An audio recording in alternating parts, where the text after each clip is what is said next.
Ljubezen je moje vodilo pri stiku z vsakim človekom, ki ga srečam. V sebi jo nosim in širim od otroštva. Tokrat se mi zlila v verze in nastala je pesniška zbirka. S temi besedami je Sara Memić v osrednjem novomeškem kulturnem hramu Janeza Trdine, večina Slovencev jo bolje pozna kot jasnovitko Saro, nagovorila udeležence predstavitve njene knjige Ljubezen, ki teče naprej. Knjiga vsebuje pesmi Sarinega vsakdana. V verze je strnila življenjsko modrost, sočutje in ljubezen, pa tudi trpljenje in številne preizkušnje, ki jih v njenem življenju ni bilo malo. Probudite se, ljudi. Oko ću dati slijepcu da vidi. Ruku dajem majci da hrani. A srce ću dati čovjeku koji ne zna da voli. Držite se za ruke. Pravite vijenac prijateljstva, možda ljubavi, poruka umornog srca starog. A ipak dovoljno snažnog da vikne. Volite se, ljudi, život je kratak kao gutljaj vode. 82-letna avtorica, po poklicu učiteljica, je v Novem mestu živela med letoma 1992 in 1994. V Slovenijo je prišla zaradi vojne v Bosni in Hercegovini. Novo mesto tako v njenem življenju pomeni nek nov začetek, novo pot.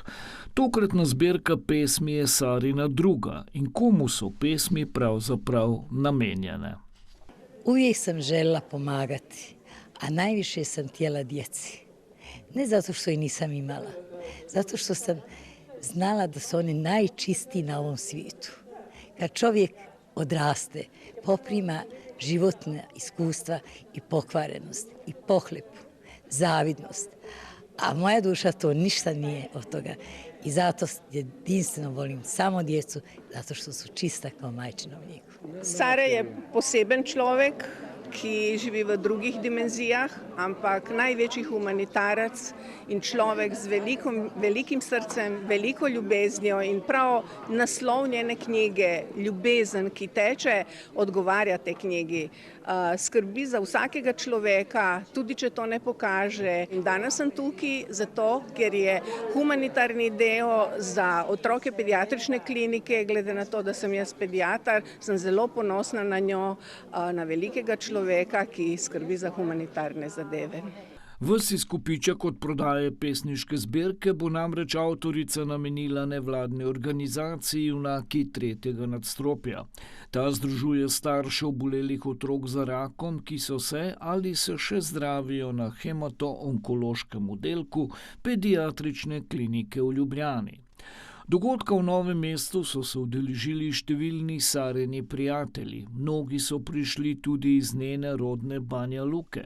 Še posebno ganljivo je bilo srečanje z njeno prijateljico iz otroštva.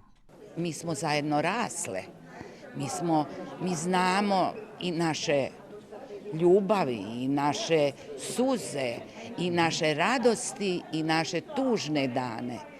A najtužniji dani su bili kad smo se morali rastati. Nikad u duši. Ostale uvijek prijateljice i do dana današnjeg. Sara bralca v pesmih iskreno opomni, da je življenje kratko in ne brezčasno. Ljubezen pa je lahko vodilo k lažjemu premagovanju življenjskih ovir. Pošto sam ja sa ljudima puno u kontaktima i vidjela njihove patnje, pa spojila svoju patnju, svoju radost.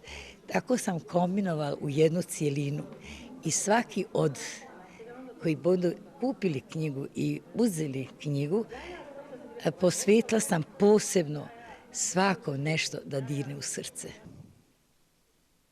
Osjećam svoje srce kao djevojčice. Osjećam da starim. Sve svoje pjesme ostavljam tebi, djevojčice. Znam da ćeš ih čuvati u tvojoj Sahari, gdje čuvaš svoje skrivene želje, tajne, miris bijelog behara. Okreću se ljudi, miris ih opija, duša cvijeta. Srce pjeva najljepšu melodiju svijeta, a to je ljubav koja se širi i briše mržnju svijeta. Zadrži cvijet u kosi i miris u duši. Posvećena tebi, kćeri moja mila. Ti si cvijet u srcu mom, koji nikad ne vene, a nikada i neće. V zadnjih 2 desetletjih je Saro Memić dodobra spoznala tudi novinarka Damjana Žist, ki je najbolj zaslužna, da je pesniška zbirka poimenovana Ljubezen, ki teče naprej. In sem zelo počaščena, da si je izbrala ta naslov, ampak dejansko, ko sem začela brati pesmi, sem čutila res, kako teče ta ljubezen iz njenega srca v moje srce in sem verjela, da bo teklo tudi naprej v druga srca. In se mi je prav to zdelo, da je rdeča nit ljubezen, ki teče in se ne bo nikoli ustavila. Dogodek so z glasbo plemenitili mladi glasbeniki in mentori glasbene šole Marjana Kozine iz Novega mesta.